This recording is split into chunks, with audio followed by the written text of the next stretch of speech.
Satuan Tugas Percepatan Penyelesaian Permasalahan. Pelaku usaha Satgas P2SP melaporkan telah menerima total 10 aduan dari dunia usaha. Hingga akhir Desember tahun 2025, laporan-laporan tersebut mencakup berbagai isu krusial yang menghambat iklim investasi dan aktivitas bisnis di Indonesia. Menteri Keuangan Purbaya Yudi Sadewa merinci aduan yang masuk didominasi oleh permasalahan di sektor energi dan ketenagalistrikan, perizinan, tata ruang, hingga kendala pendanaan. Seluruh laporan ini masuk melalui portal digital resmi Satgas 2SP, go.id sebagai pemimpin. Kelompok Kerja Pokja Kedua, Satgas P2SP, Purbaya menjelaskan bahwa penanganan setiap laporan dilakukan secara terstruktur.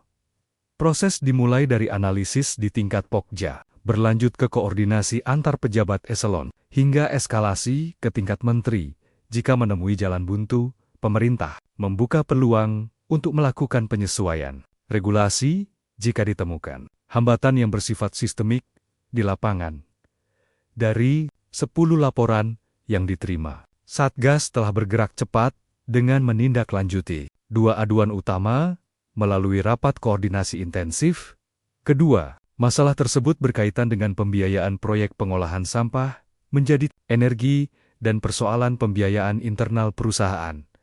Guna memberikan kepastian hukum dan usaha, Purbaya memastikan bahwa status setiap pengaduan akan diperbarui secara rutin. Satgas melakukan evaluasi harian dan mingguan untuk memantau sejauh mana perkembangan solusi yang diberikan kepada pelaku usaha. Setiap aduan akan jelas statusnya, apakah sudah selesai atau masih dalam proses, ujar Purbaya.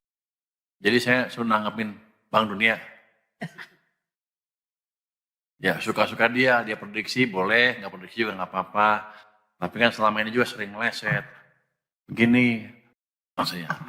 Untuk Menteri Keuangan dulu ya, Pak Purbaya minta tanggapan soal laporan Bank Dunia soal potensi defisit melebar hingga 2027 dari Ibnu Bloomberg Technos.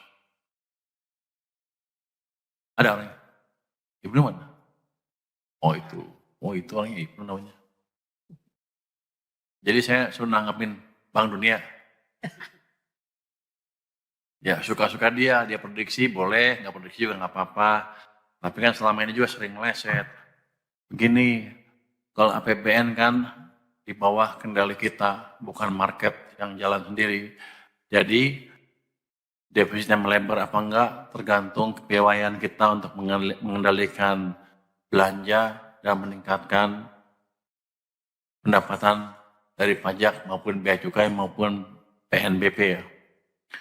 Ini kan kita baru melakukan perbaikan pajak, mereka harus diperbaiki, bea cukai juga sedang diperbaiki kinerjanya. Harusnya sih bea cukai kan saya tunjukkan kan ke wartawan bahwa kita sudah menerapkan AI di lapangan dan harusnya ke depan akan membaik terus. Itu dari perbaikan AI aja kita bisa dapat 1 triliun tuh minimal tuh. Nanti kita akan perbaiki lagi yang lain-lain, harusnya kebocoran dari bea cukai akan berkurang dengan signifikan. Jadi yang dilakukan oleh World Bank adalah prediksi ceteris paribus. Dalam keadaan seperti sekarang, nggak ada apa-apa, nggak ada perbaikan, ya gitulah kalau prediksi makroekonomi gitu. Berdasarkan past behavior dari sistemnya. Padahal kan kita sedang berubah. Dan satu lagi, belanja juga kita kendalikan. Artinya bisa aja melebar, bisa aja enggak, tergantung kebutuhan kita. Tapi saya yakin kita akan kendalikan di level yang masih berkesinambungan ke depannya. Jadi Mas Ibnu, nggak usah terlalu khawatir. Ada Paswa, Pak Luki, ada Pak ini, kamu siapa? Febrio, ada Pak Bimo, ada Pak Jaka, ada Pak Prima, bahkan Pak Askolani. Nah, siap mengendalikan anggaran supaya tetap berkesinambungan. Jadi Anda jangan terlalu percaya World Bank. Kenapa Anda referensi World Bank lagi? Yang ngomong gitu ya? Senang. Senang World Bank kali ya? Yang kedua, Pak Purbaya, proyeksi ekonomi sampai akhir tahun berapa pertumbuhannya? Untuk tahun 2026 bagaimana dari AP kumparan ya, malu. Wah di situ. 2026 kita perkirakan masih belum berubah di 5,2, 2025 sorry. 2025 keempat itu 5,5 lebih sepanjang tahun 2000. Jadi di atas 5,5% ya di triwulan keempat tahun 2025 sampai akhir tahun kira-kira 5,2% untuk 2025. Untuk 2026 kita prediksi 5,4% sesuai dengan APBN-nya.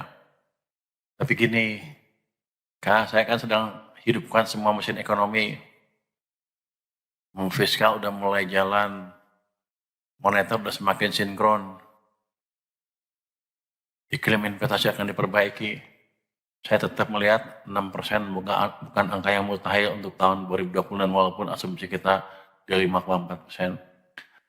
Yang ketiga, Pak Purbaya, dengan banyaknya program KL yang meleset di tahun ini, apakah ada penyesuaian atau merubah anggaran di tahun depan dari tiap kontan? Meleset apa ya? Melesetnya apa? Maksudnya meleset apa tahun ini? Ya meleset dikit kali ya.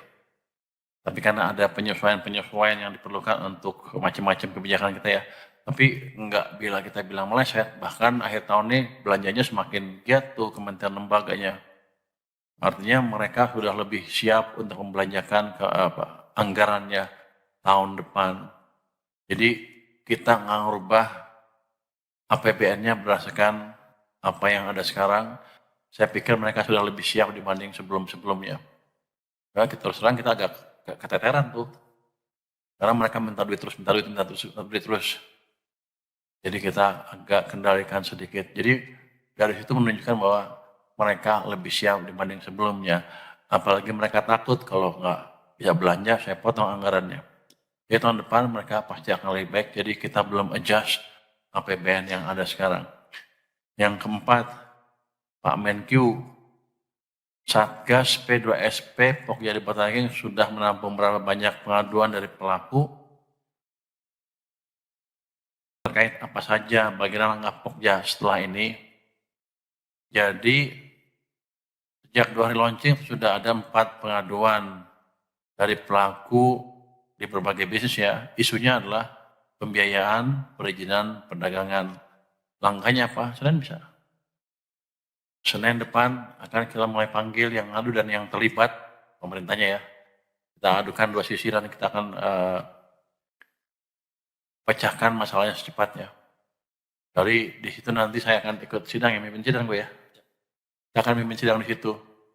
Ya pengadilan lah, pengadilan kecil supaya itu beres.